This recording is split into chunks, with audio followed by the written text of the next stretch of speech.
This is the most important seal in your Dodge Viper engine. These are your coolant passengers right here, flanking the timing chain galley. If you blow coolant past the seal into your oil pan, you will dilute your oil and kill your engine. Make sure you get a good seal right here and right here. Head gaskets, front seals, rear seals, oil pan seals, easily replaced. This one will ruin your day.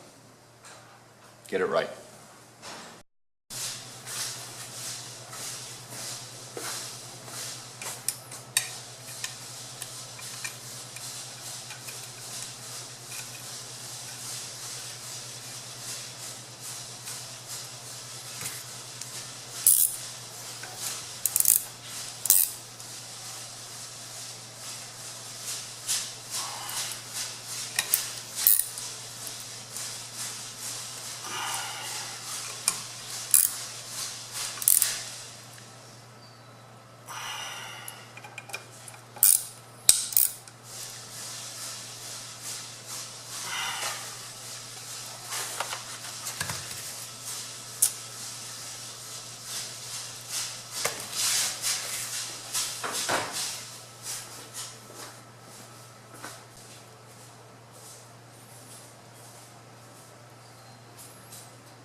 Alright, let's go and drop this in place.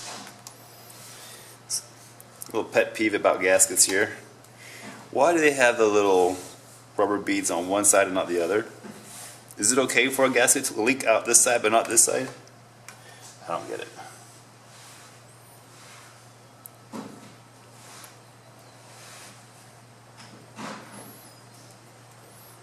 I am still, though, going to add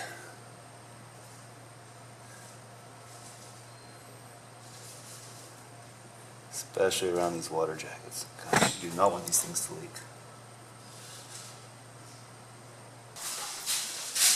Alright, so now you just need to match the oil pump drive.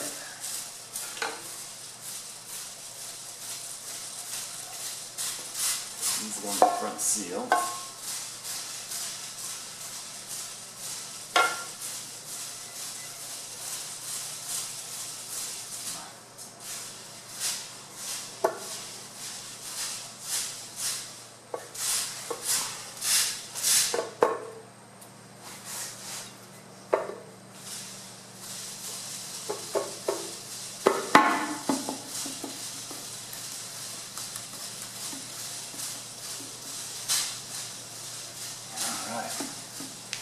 Bolt that bad boy together.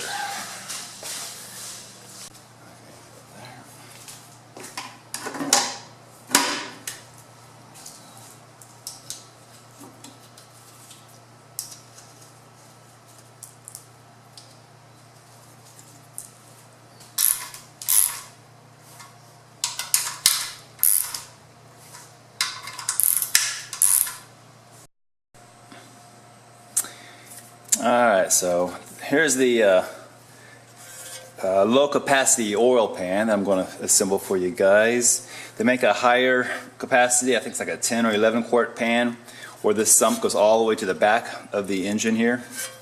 But those are hard to come by, and I haven't been able to find one at a decent price recently, so I want to keep using this one here. I had a couple of mods done to it. Of course, the biggest one here is the trap doors. So I can't remember who I got these things from. Might have been Row Racing, I'm not sure, but it just clamps right here. There's one on the front as well. And of course, you know, when you give it the gas, door slams shut, keeps the oil right there at the pickup. When you hit the brakes, the oil goes through, This one here will slam shut. Again, keep the oil on the pickups. So yeah, nice important track mod, because these cars can develop some G-forces. And then of course this little plate here goes right on top of it. Make sure you get the dipstick hole on the right side. Okay, and I'm going to use a little Loctite on all these fasteners to make sure nothing moves around. But first, let's do the screen.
Okay, so I want to show you guys how to increase your oil pressure now at wide open throttle. This is the right side of the Viper engine block, and these two plugs have a couple of springs behind there. So we need to get access to these springs and shim them in order to increase our max oil pressure.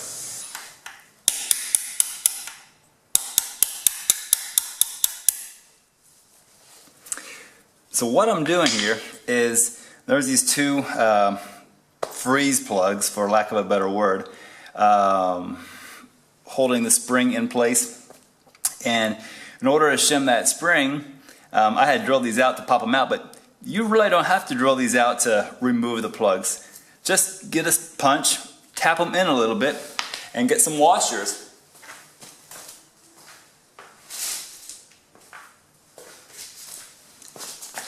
I got these small stainless washers from Home Depot that will just take up the extra space there. And with oil pressure, these plugs are going to come back out flush with your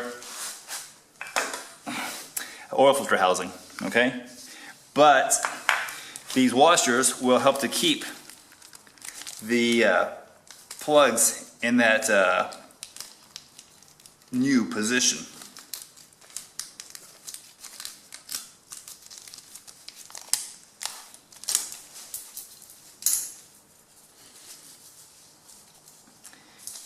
And these washers are pretty small, so I'm going to double up on them.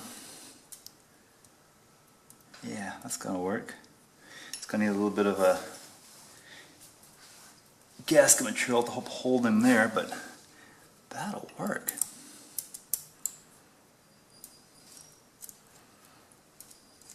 This one here needs a little bit more. So I'm just going to give this a little bit of a love tap.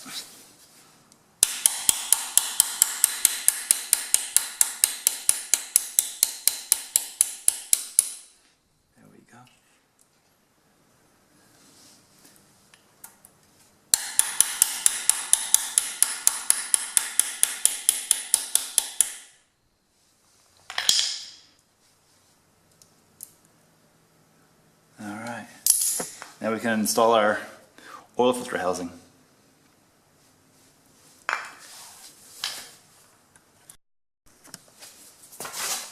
Alright, so both washers are in place. You can see how the gasket covers up those pistons there, those freeze plugs.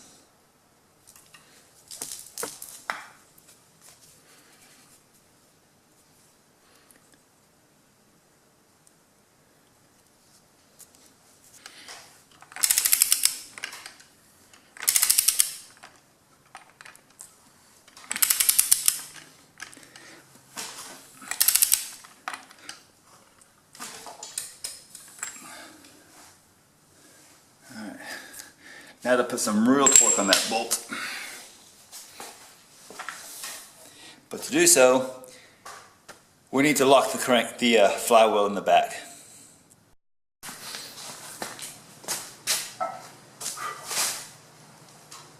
Okay.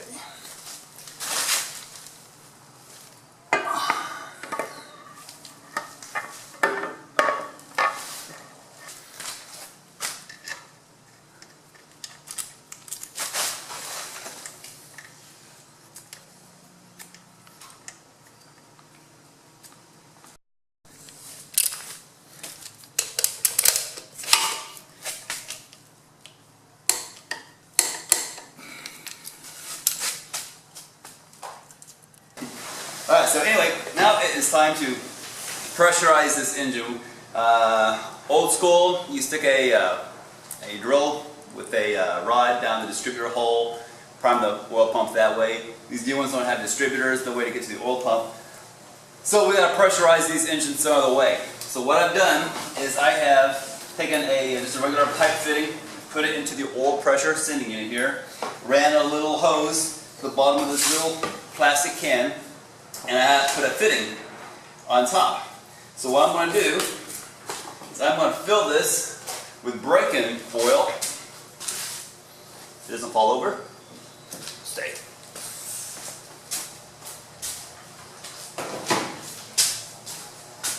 Alright. And we're going to prime this thing. I've got the oil pressure turned down pretty low, about 25-30 psi. I don't want to bust my bottle here. Oil will go all over the place if you do this.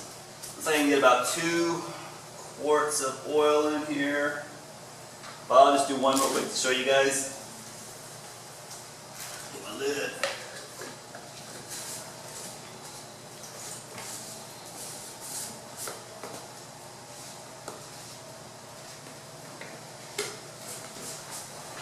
There we go.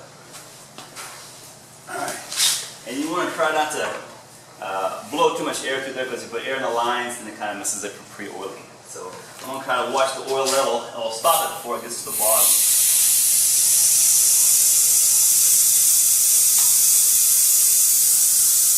So going and going and going.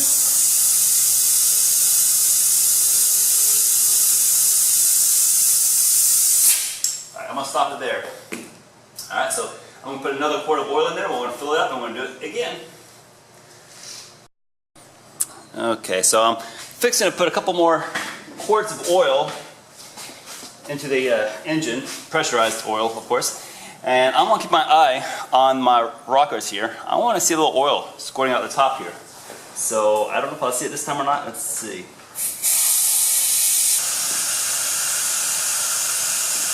Oh yeah. Here comes the oil.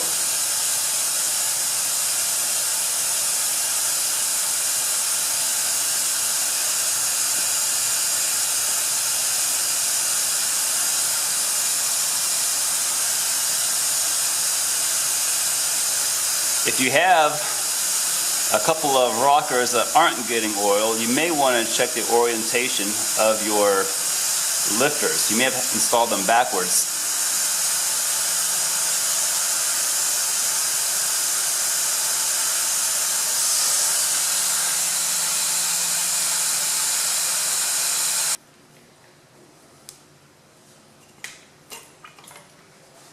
Alright, so now that I've got this thing pressurized, I'm just going to drizzle the leftover oil on the rockers. Make sure they're well lubed before we fire it up. I'm making a bit of a mess on the other side. I don't think my valve cover was tightened down all the way. And all the oil that I'm bumping to the other valve cover is dripping on my garage floor. Such is life.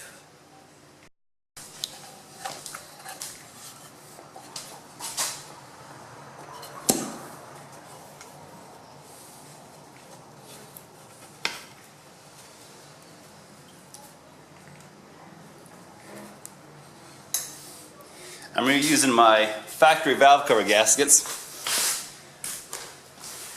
I reuse those things until they stop sealing, because they are pricey.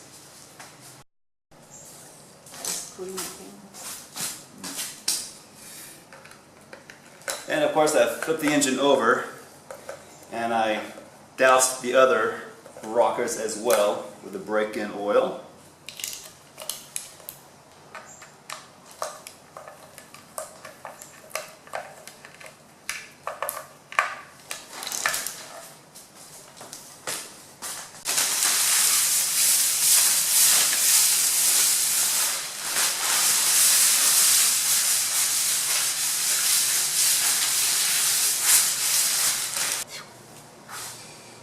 Alright, so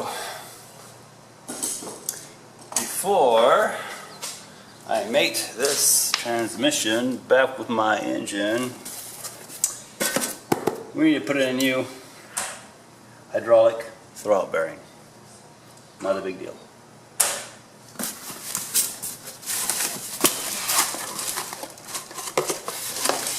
Ooh, pretty.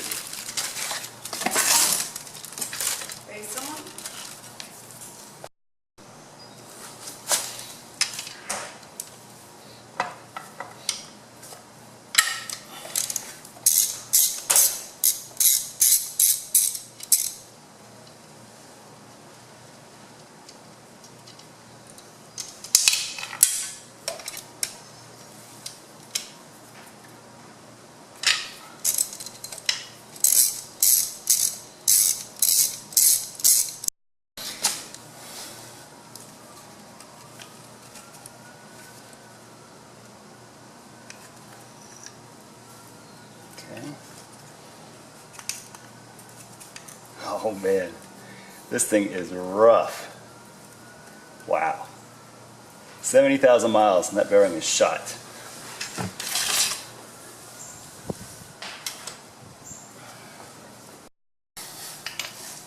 Alright, so taking out the bleeder screw, screwdriver in the back and pop it out.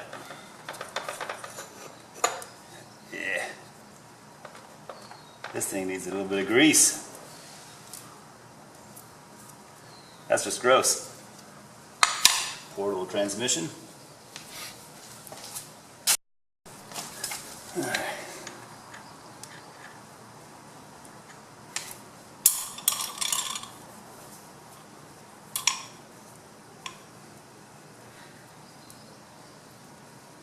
No jokes about this, guys.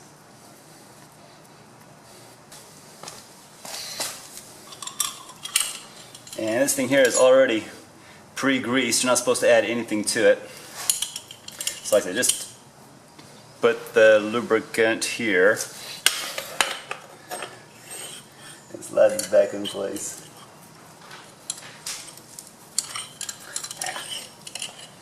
There we go. One in there. Good.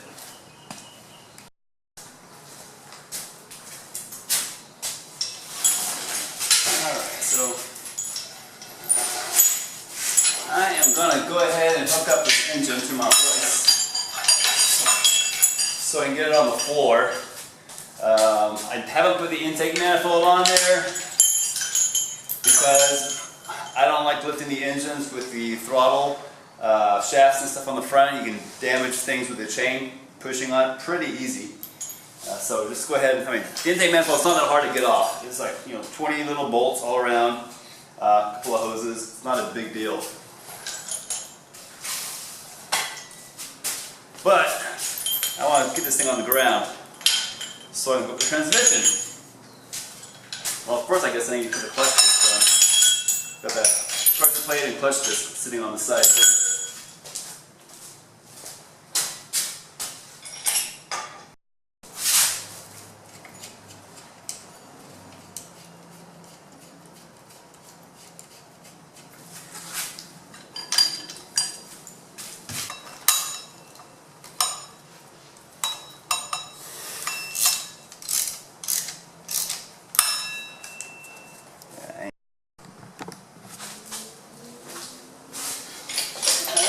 Going up. Been a long time coming.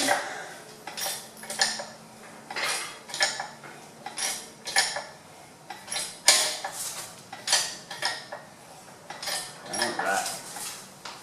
And it's floating.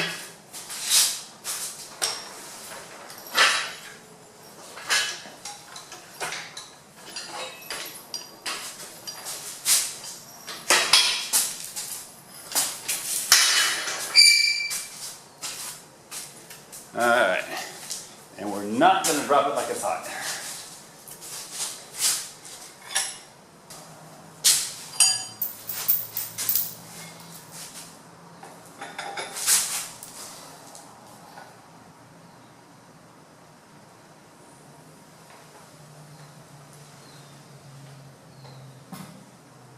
Alright, Houston, got a touchdown.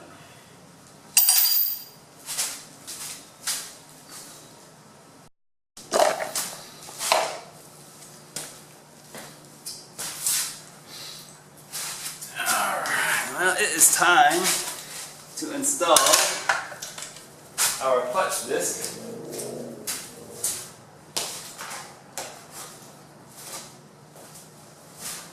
My hands are pretty dirty right now, so I'm going to glove up. As this disc is cleaned up and it is ready to go, mostly. This is a dual friction disc. It's got an organic component on the flywheel side, and it's got some kind of a metallic lining on the pressure plate side.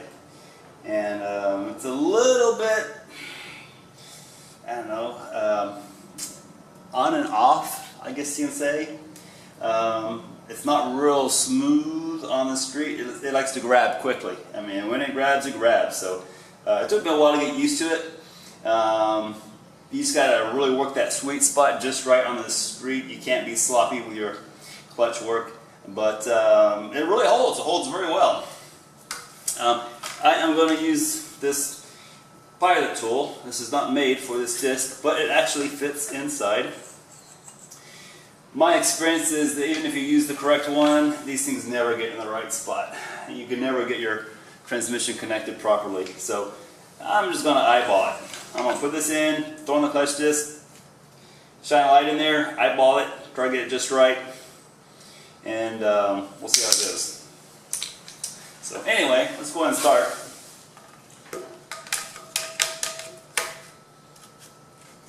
See how it flops down? They always do that. Got to find that sweet spot right there in the middle. And I am going to be using a Loctite on these guys, just not quite yet. Okay, so don't be bad mouthing me on the internet.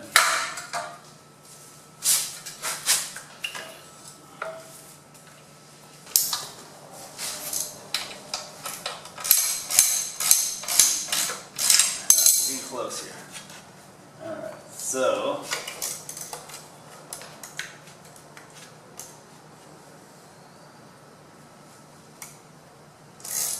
Feels about right. It looks about right. Right there. Let's get a little tighter. Again, I'm not going all the way tight quite yet. Just getting a few in there so it doesn't move. So now it's going to stay there. And just want to make sure everything is concentric. You'll see 3 rings in there. You'll see the markings from the throwout bearing. Then you'll see the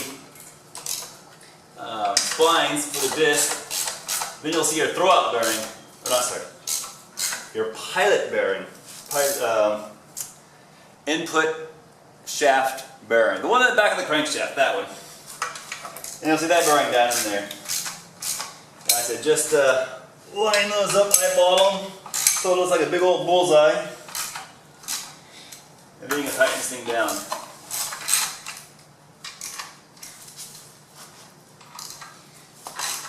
And that should allow your transmission to go in pretty easy.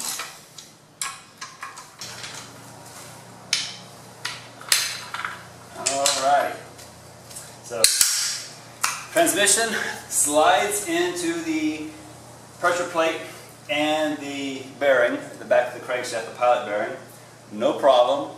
So my technique for aligning that pressure plate works. So, don't need those fancy pilot tools, whatever you want to call those things. It can't be done without it. Okay, so anyway, 2 bolts. I'm going to pull this thing back off, and then we'll Loctite that pressure plate.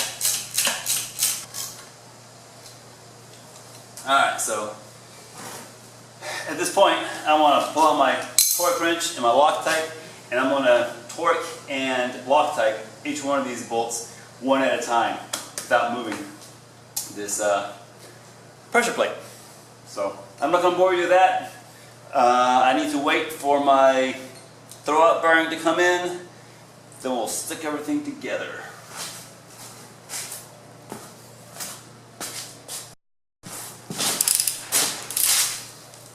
Alright, so I'm just going to pick one of these guys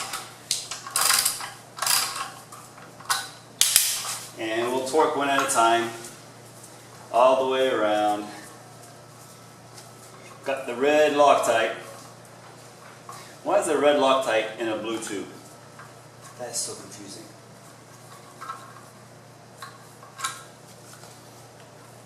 And anyway, like I said, I'm not going to bore you with this whole thing here. It's going to take me, 10 minutes or so to get it done. I said I'm waiting for that throw-out bearing to come in, and I want to get this video out there. So I hope you enjoyed watching this one. Stay tuned. We're going to make the transmission next time and drop this thing in the car.